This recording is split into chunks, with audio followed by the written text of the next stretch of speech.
शहर के एक पुराने मोहल्ले में टूटी हुई छत के नीचे 7 साल बिलाल अपनी दादी के साथ रहता था।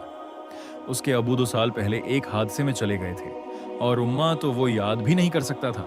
वो तो उसके पैदा होते ही अल्लाह मियाँ को प्यारी हो गई थी। रमजान के आखिरी दिन थे। पूरे मोहल्ले में चहल पहल थी। दुकानों पर रंग बिरंगे कपड़े, सवियों की खुशबू, बच्चों की कलकारियां।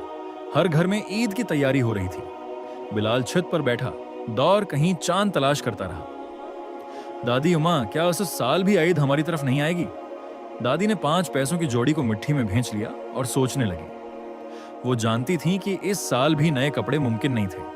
उन्होंने बिलाल को गले लगाया और बोले, बेटा, ईद तो दिल में होती है और तुम्हारा दिल बहुत बड़ा है। ईद की सुबह बिलाल ने अपना पुराना कुर्ता पहना, जिस पर दादी ने रात भर जागकर एक नई बटन टांकी थी।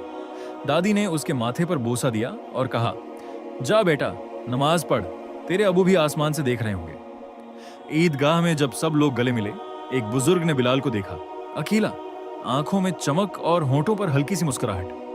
उन्होंने उसे बुलाया, सर पर हाथ रखा और ईदी दी।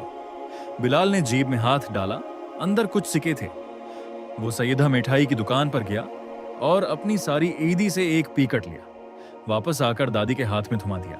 दादी उम्मा, ये आपके लिए है, आज आप भी मीठा खाएं। दादी की आंखों में आंसू आ गए।